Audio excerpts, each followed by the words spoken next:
নমস্কার বন্ধুরা, এস কিচেনে আপনাদের সবাইকে স্বাগত জানাই। এখানে আছে বিনস, গাজর, ক্যাপসিকাম, পেঁয়াজ কুচি, লঙ্কা কুচি, আদা রসুন, আলু সেদ্ধ, চিকেন আর আছে গ্রাম।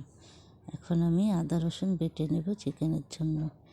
একটু অন্যরকমভাবে চপটা বানাবো। ছেলে মেয়ে মাঝে মাঝে বায়না করে মা কিছু বানাও, তাই কিছু নতুন বানানোর চেষ্টা করলাম। এদিকে চিকেনটা আদা রসুন বাটা দিয়ে মেখে নিয়েছি। দেখুন কড়াইতে দিয়ে দিলাম তেল, এবার দিলাম পেঁয়াজ কুচি, ভালো করে ভেজে নেব। দেখুন লাল লাল হয়ে আসছে। এবার আমি চিকেনটা দিয়ে দেব। চিকেনটা দিয়ে ভালো করে নাড়াচাড়া করে নেব। ভালো করে নেড়ে নিয়ে এখন আমি দিয়ে দিব হলুদ দিয়ে ভালো করে নেড়ে নেব। এখন আমি দিব লঙ্কা কুচি দিয়ে ভালো করে নেড়ে চেড়ে দিয়ে দিব কেটে রাখা সবজিগুলো। দেখুন দিয়ে দিলাম সবজিগুলো দিয়ে এখন নাড়াচাড়া করে সামান্য 5 মিনিটের জন্য ঢাকা দিলাম। 5 মিনিট হয়ে গেছে, ঢাকনাটা আমি তুলে নিলাম।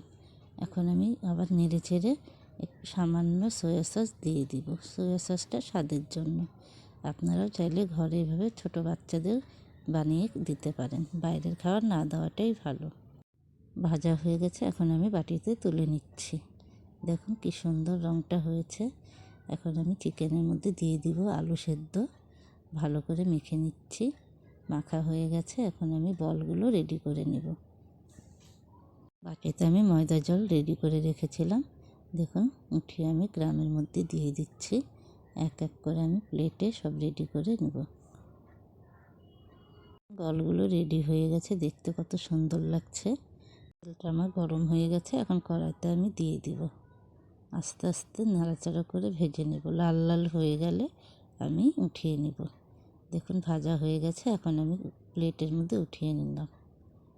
ভিডিওটা কেমন লাগলো আপনাদের অবশ্যই কমেন্ট করে জানাবেন। ধন্যবাদ।